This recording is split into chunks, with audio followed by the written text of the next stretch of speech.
Why do you have the survival instincts of a Gen Xer, but the emotional needs of a millennial? Why do you think you can sit in silence for hours, but also feel your phone vibrate when it didn't? And why do you not trust the system, but still secretly hope it works? That contradiction isn't random. It's not confusion. It's something very specific. You are running a Gen X brain with a millennial heart, and once you see it, you can't unsee it. If you were born between 1976 and 1985, there's a name for what you are.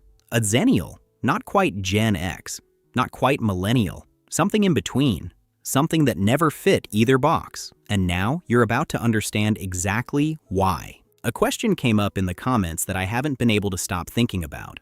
Thomas E. wrote, "I've always identified as a millennial, but Gen X lived through the same things we did. So why do I feel closer to millennials, yet not quite?" The moment I read it, it hit something in me, because versions of that question keep showing up. In the comments, in conversations that always seem to circle back to the same place. So today, we're finally putting a frame around it. On the surface, this makes no sense. You grew up like Gen X, corded phones, cassette tapes, riding your bike until the streetlights came on.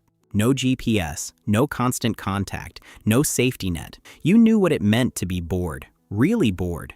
Not scroll through your feed bored, staring at the ceiling bored.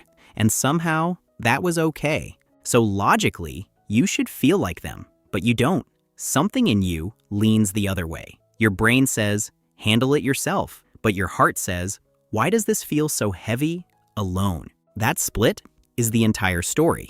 Everyone keeps comparing generations based on what they experienced. But that's not what shapes you. What shapes you is when it hit you. And more importantly, how old you were when it did. Because there's a window, roughly between 12 and 22, where your brain is wiring your identity in real time. Your values, your emotional patterns, your sense of how the world works, that's the window that changes everything. Gen X moved through that window in a fully analog world. They learned self-reliance before the internet existed, and when it arrived, they treated it like a tool. Millennials were the opposite. Most of them grew up inside the internet. Their identity was shaped by connection, expression, and constant feedback. For them, it isn't an addition. It is the world. And then there's you. You hit that identity window right at the seam. Your childhood was analog, but your adolescence was digital. So your brain got wired in one world, and your heart got shaped in another. Your brain is Gen X. It was built in an environment where no one explained things, no one checked on you constantly, and you figured things out on your own. You developed what psychology calls an internal locus of control. You don't wait for instructions. You notice problems and fix them. You're the person who handles things quietly, doesn't ask for help unless necessary, and feels uncomfortable relying too much on systems. You trust what you can see, what you can touch, what you can fix. That's your hardware, and it's solid. But while your brain was forming like that, your emotional world wasn't. During that same window, the internet didn't just arrive, it exploded. We're talking AIM chat rooms, MSN messengers, late-night conversations with people you'd never meet. For the first time, connection didn't require proximity, and you didn't just use that. You felt through it. You opened up. You connected.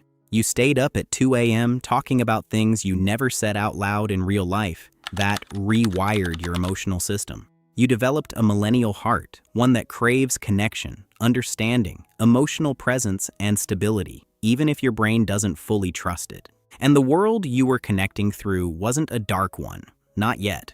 The 90s carried a particular kind of optimism. The Cold War was over. The economy was expanding. For a moment, just a moment, it genuinely felt like things were going to get better. That technology would solve problems, that the future was open. That promise didn't just pass through you as information. It entered you during your most emotionally formative years and settled into your baseline, into what you believe, somewhere underneath everything, is still possible. That's the part of you that leans millennial, not because you're naive, not because you haven't seen difficulty, but because you were shaped emotionally in a window of genuine hope, and that hope never fully left.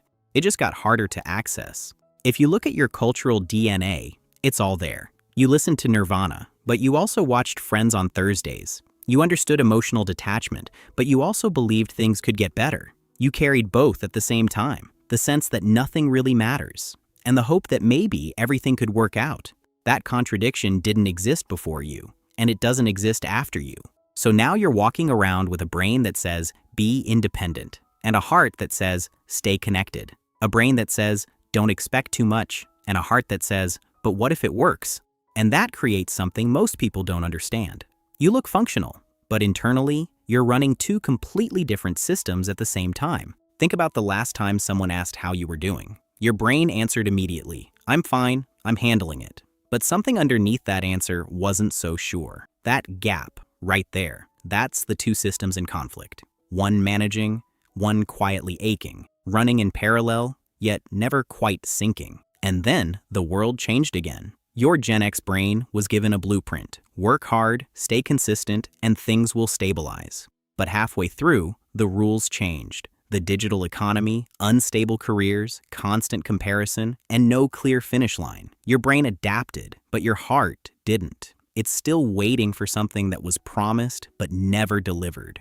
This is where it gets heavier, because when you combine a brain that can fix everything with a heart that wants to fix everything, you become the person everyone relies on. You're the one who solves problems, holds things together, and understands both sides. You translate the past for a future that doesn't slow down, but nobody asks what happens when you get tired. You've spent so long being the safety net for everyone else that you've forgotten you're allowed to have a safety net too. Nobody asks because you don't look tired. You look like someone who has it together, and that's the trap. The more capable you appear, the less permission you feel to fall apart, so you keep going. And the weight just quietly accumulates. That's why so many of you feel something you can't quite name. You're not collapsing. You're still working, still showing up, still handling things. But something inside you is drained. Not physically, but structurally. You're running on empty while still appearing fine. That's not burnout. That's something deeper. And this is also why you've never fully fit. When you lean into your Gen X side, people see you as distant or too independent. When you lean into your millennial side, people see you as too sensitive or too emotionally invested. Both are wrong, because you're not just a mix. You are the Xennial. You're a bridge, a completely different configuration. And bridges, by nature, carry more than they're ever given credit for. They don't get celebrated, they just get used. But without them, the two sides would remain permanently disconnected. That's not a small thing. That's everything. You are the only group that knows what the world felt like before it changed and what it feels like now. You remember silence and constant noise, distance and instant connection, reality and performance. That tension you feel isn't a flaw, it's awareness. So the next time you feel like you don't fully belong anywhere, like you're too much of one thing and not enough of another, remember this. You're not misaligned.